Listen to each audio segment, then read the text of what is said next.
Hello friends, आपका बहुत बहुत स्वागत है आपके इस यूट्यूब चैनल जिसका नाम है जीके इंजेक्शन। सो दोस्तों, अगर आपने हमारा चैनल अभी तक सब्सक्राइब नहीं किया है तो कृपया हमारा चैनल सब्सक्राइब कर लें और बेल आइकन को प्रेस कर दें ताकि आगे आने वाली जितनी भी अच्छी वीडियोस हैं उनका नोटिफिकेशन टाइम टाइम पर आपको मिलता रहे। और इस चैनल पर आपको इम्पॉर्टेंट जीके टॉपिक्स के ऊपर वीडियोज़ जो हैं वो मिलती है, जो कि आपके एग्ज़ाम पॉइंट ऑफ व्यू से बहुत ही ज़्यादा महत्वपूर्ण होते हैं। ठीक है, आज का जो टॉपिक है दोस्तों वो क्या है, इम्पॉर्टेंट 25 जी के क्वेश्चंस आज हम करने वाले हैं, जो कि आपके सभी कॉम्पिटिटिव एग्जाम्स की दृष्टि से बहुत ही ज़्यादा महत्वपूर्ण है। ठीक है, तो इम्पॉर्टेंट 25 जी के क्वेश्चंस करने वाले हैं और जो किसी न किसी एग्ज़ाम में पहले पूछे जा चुके हैं तो उनके बारे में आज हम देखने वाले हैं, है ना।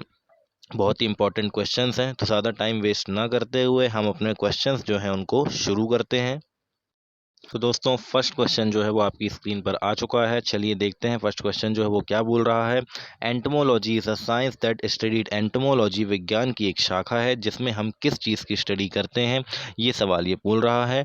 ठीक है, तो ध्यान से देखिएगा, ऑप्शंस क्या दिए हुए हैं आपके। Behaviour of human beings, insects, the origin and history of technical and scientific term. तो ये क्या है कि ओरिजिन यानी कि जो टेक्निकल और साइंटिफिक टर्म्स जो हैं उनका ओरिजिन और उनकी हिस्ट्री क्या है उसके बारे में ये बतलाता है। और द फॉर्मेशन ऑफ रॉक्स, क्या ये जो रॉक्स होती हैं, चट्टानें होती हैं, उनके फॉर्मेशन के बारे में बताता है ना। तो एंटोमोलॉजी क्या बताता है, तो दोस्तों इन चारों में से आपको ध्यान में रखना है कि जो इंसेक्ट्स है, इंसेक्ट्स की स्टडी को क्या कहा जाता है, एंटोमोलॉजी, यानी कि कीटों के अध्ययन को हम एंटोमोलॉजी कहते हैं। हिंदी में भी इसे एंटोमोलॉजी ही कहा जाता है। ठीक है, तो इस चीज़ का आप ध्यान में रखिएगा। एंटोमोलॉजी वह साइंस की यानी विज्ञान की वह शाखा है जिसमें कि हम इंसेक्ट्स यानी कि कीटों का अध्ययन करते हैं। ठीक है, तो ये बात आपको ध्यान में रखनी है। चलिए अब हम देखते हैं अपना अगला क्वेश्चन।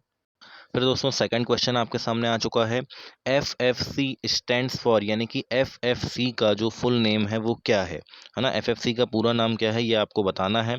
तो ध्यान से देखिए, पहला ऑप्शन क्या दिया हुआ है आपको, foreign finance corporation. Okay, second दिया हुआ है फिल्म फाइनेंस कॉरपोरेशन।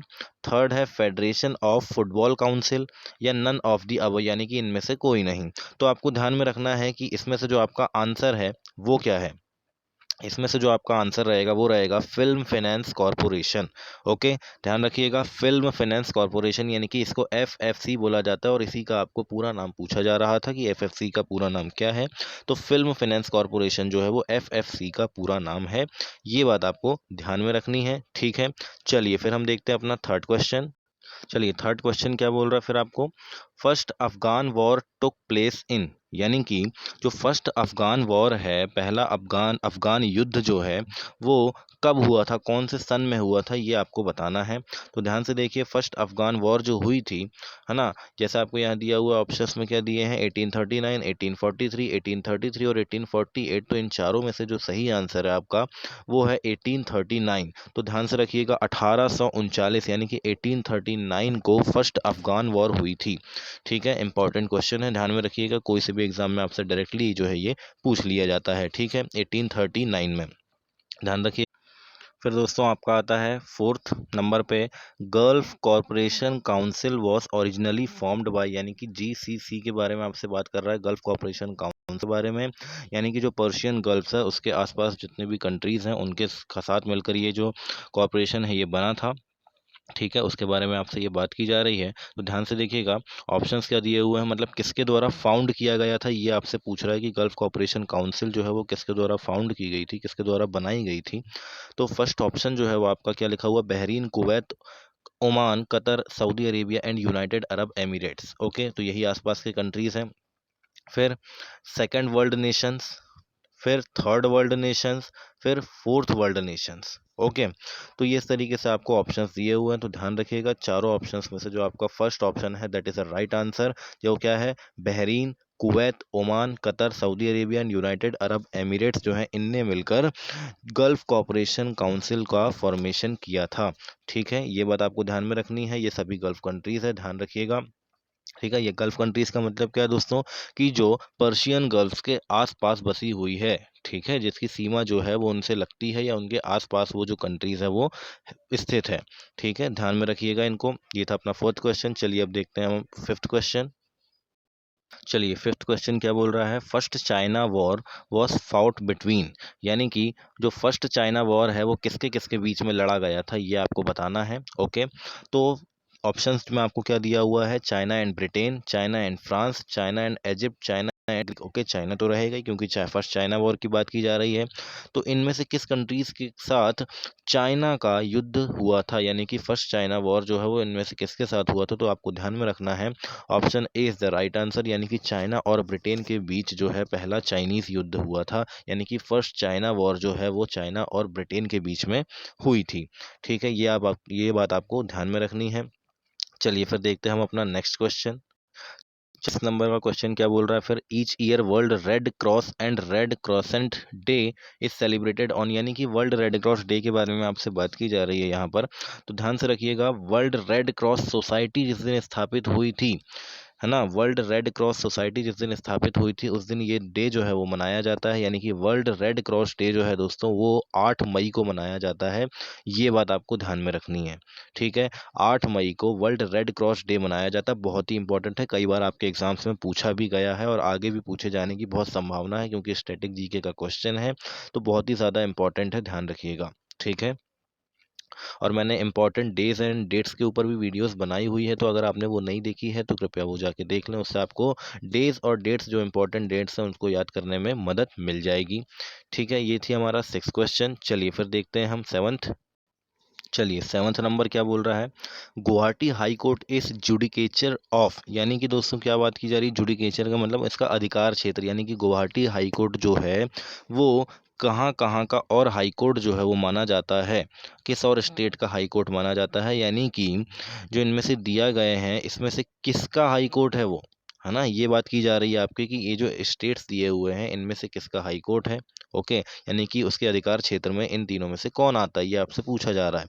तो ध्यान से रखिएगा, पहला है नागालैंड, अरुणाचल प्रदेश, असम। तो ये तीनों ही, ओके, ये तीनों ही जो हैं दोस्तों, ये तीनों ही गुवाहाटी हाई कोर्ट के अंतर्गत आते हैं, यानी कि इन तीनों का जो हाई कोर्ट है इसको हम गुवाहाटी हाई कोर्ट के नाम से जानते हैं, जो कि असम के अंदर गुवाहाटी के अंदर स्थित है। ठीक है, ये बात आपको ध्यान में रखनी है। तो गुवाहाटी हाई कोर्ट जो है, Guwahati high court is a judicature of Nagaland, Arunachal Pradesh and Assam. Okay, तो ये तीनों का जुडिकेचर जो है वो कौन है, गुवाहाटी हाई कोर्ट है। ठीक है, ये था 7th क्वेश्चन। चलिए फिर अगला देखते हैं हम। चलिए अगला क्वेश्चन आपसे पूछ रहा है, Georgia, Uzbekistan and Turkmenistan become the member of UNO, United Nation Organization, UNO का पूरा नाम है। ओके, तो ये आपसे कहा क्वेश्चन बोल रहा है, जॉर्जिया, उज्बेकिस्तान, तुर्कमेनिस्तान, ये तीनों कंट्रीज जो है वो यूनाइटेड नेशन ऑर्गेनाइजेशन का जो पार्ट है वो कब बने थे, यानी कि यूनाइटेड नेशन ऑर्गेनाइजेशन के मेंबर ये तीनों कंट्रीज कब बने थे, तो ये बात आपको ध्यान में रखनी है दोस्तों, 1992 के अंदर ये तीनों कंट्रीज जो है वो यूनाइटेड नेशन ऑर्गेनाइजेशन का पार्ट, यानी कि उनका मेंबर जो है वो बनी थी। ठीक है, चलिए फिर देखते हैं हम अगला क्वेश्चन। चलिए फिर 9th क्वेश्चन जो है वो अपना क्या है, गुरु गोविंद सिंह वॉस, ओके, पहला जो है आपका क्या है, the 10th Guru of six, second is founder of Khalsa, the inner council of six in 1699, author of दसम ग्रंथ, ओके, यानी कि सिखों के 10वें गुरु थे, खालसा पंथ के फाउंडर थे, दसम ग्रंथ के रचयिता थे। और चौथा जो है वो ये बोल रहा है कि ऑल ऑफ द अबव। तो आपको ध्यान में रखना है, आपका ऑप्शन डी जो है वो करेक्ट आंसर है। ठीक है, सिखों के 10वें गुरु भी यही थे, ओके, खालसा पंथ के संस्थापक भी यही थे और दसम ग्रंथ के रचयिता भी यही थे, तो ये आपको ध्यान में रखना है। ठीक है, आंसर इज डी। ठीक है, चलिए फिर हम देखते हैं नेक्स्ट क्वेश्चन।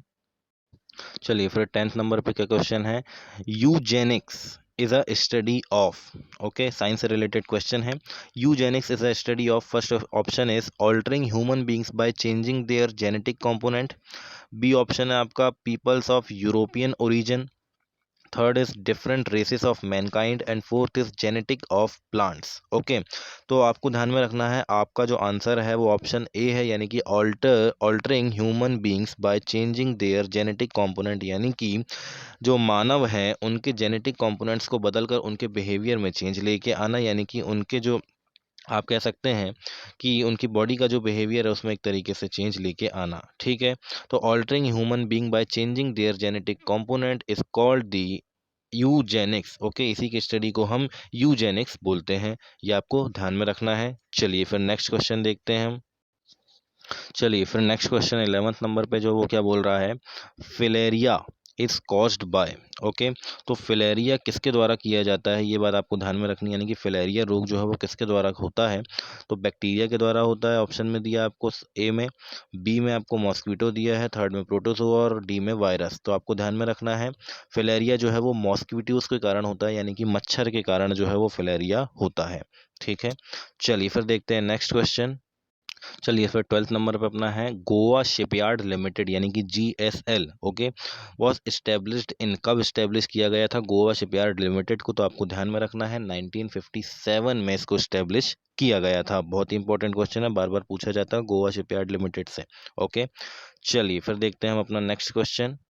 चलिए 13 नंबर पे फिर अपना है DRDL स्टैंड्स फॉर, यानी कि DRDL का जो है वो पूरा नाम क्या है। ठीक है, तो यहाँ पे क्या दिया हुआ है, ऑप्शंस आपके, defence research and development laboratory, department of research and development laboratory, differential research and documentation laboratory and none of the above. तो आपका ऑप्शन जो है वो A is a right answer. Okay, जो है defence research and development laboratory. Okay, आपने DRDO का नाम सुना होगा।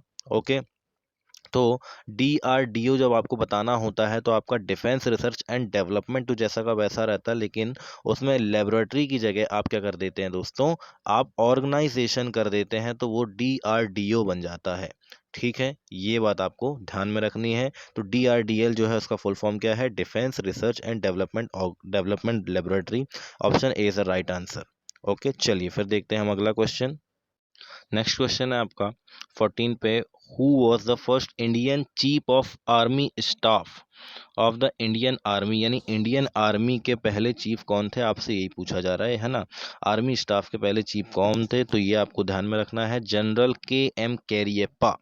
ठीक है, जनरल KM कैरियप्पा जो थे ये आपके पहले आर्मी चीफ बनाए गए थे।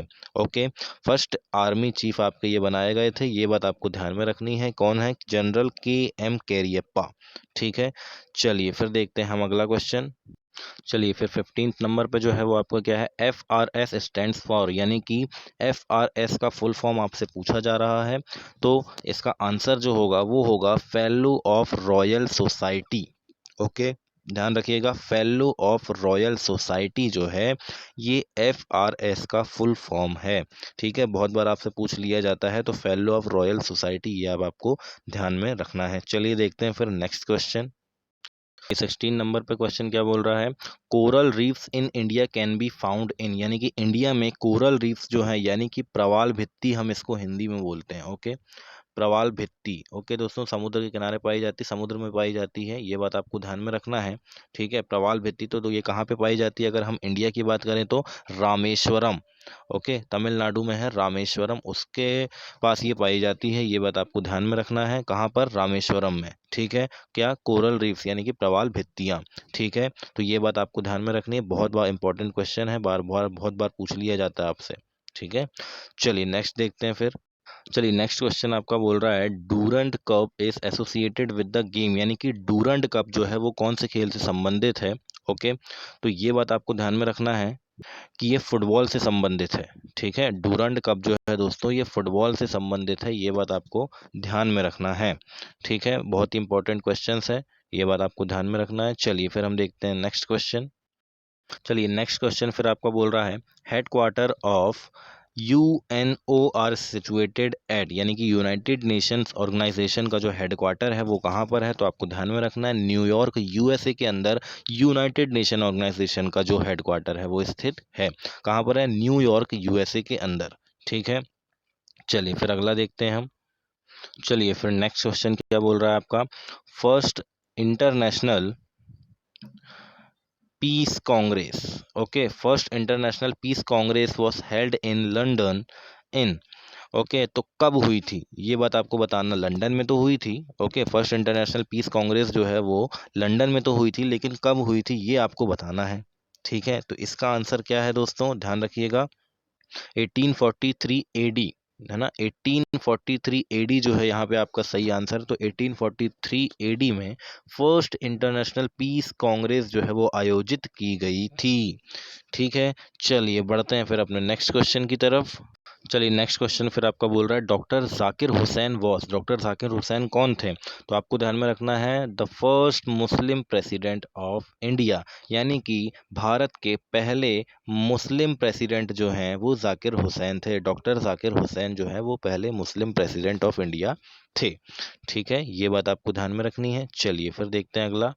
चलिए फिर 21 नंबर पे जो क्वेश्चन आपका क्या बोल रहा है, fathometer is used to measure, यानी कि फेदोमीटर जो है वो क्या मेजर करने के लिए यूज किया जाता है, ये आपको बताना है। ठीक है, तो आपको ध्यान में रखना है ओशन डेप्थ। ओके, यानी कि समुद्र की गहराई नापने के लिए आप फेदोमीटर का यूज करते हैं। ठीक है, ये बात आपको ध्यान में रखना है। ठीक है, ओशन डेप्थ नापने के लिए आप किसका यूज करते हैं? फेदोमीटर का यूज करते हैं। ठीक है, चलिए फिर 22 नंबर पे क्या है दोस्तों अपना, 22 नंबर का क्वेश्चन बोल रहा है hockey was introduced in Asian games इन।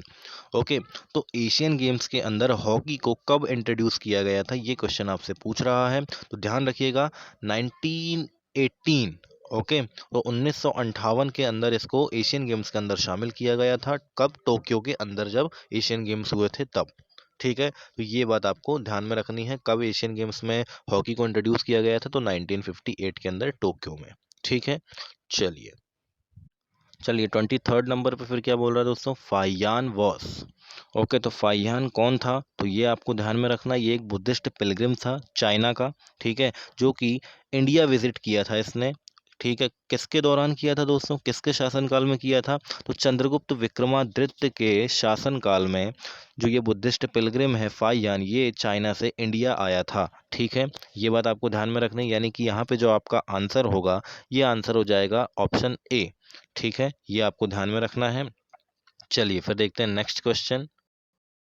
चलिए दोस्तों, तो क्या बोल रहा है, 24th क्वेश्चन बोल रहा है India has largest deposits of dash in the world. Okay, तो इंडिया के पास लार्जेस्ट डिपॉजिट्स हैं वर्ल्ड में, किसके? गोल्ड के, कॉपर के, माइका के, या नन ऑफ द अबव, यानी कि इनमें से किसी के नहीं। तो आपको ध्यान में रखना है दोस्तों माइका, है ना, option C is right answer. तो माइका के लार्जेस्ट डिपॉजिट्स हैं इंडिया में। वर्ल्ड की अगर हम बात करें तो वर्ल्ड में सबसे ज़्यादा जो डिपॉजिट्स हैं वो इंडिया के अंदर है माइका के। माइका क्या होता है दोस्तों? अभ्रक, इसको हम हिंदी में क्या बोलते हैं? अभ्रक बोलते हैं। ठीक है, ये बात आपको ध्यान में रखना है। तो अभ्रक के हमारे यहाँ सबसे ज़्यादा भंडार है, यानी कि डिपॉजिट्स हैं। चलिए फिर देखते हैं हम 35th नंबर पे जो आपका क्वेश्चन है उसका क्या है, how many Lok Sabha seats being to Rajasthan, यानी कि राजस्थान के अंदर लोकसभा सीटें जो है उनकी संख्या कितनी है, ये बात आपको बताना है। ऑप्शन है आपके 32, 25, 30, 17। तो आपको ध्यान में रखना option B is the right answer, यानी कि राजस्थान में 25 सीटें जो है वो लोकसभा में है। ठीक है, लोकसभा की 25 सीटें जो राजस्थान में है। ठीक है, ये आपको ध्यान में रखना है। ठीक है, तो ये हमने 25 क्वेश्चन किए जो कि बहुत ही इंपॉर्टेंट क्वेश्चन है दोस्तों। अगर आपने हमारा चैनल सब्सक्राइब नहीं किया है तो कृपया हमारा चैनल सब्सक्राइब कर लें, ताकि आगे आने वाली जितनी भी अच्छी वीडियोस हैं वो आपको मिलती रहे। और इंपॉर्टेंट जीके टॉपिक्स पर हम जो है वो वीडियो बनाते हैं, जो कि आपके एग्ज़ाम के लिए बहुत ही ज़्यादा महत्वपूर्ण होती है। तो प्लीज़ चैनल को सब्सक्राइब कीजिए, वीडियो को लाइक कीजिए और इसको शेयर कीजिए।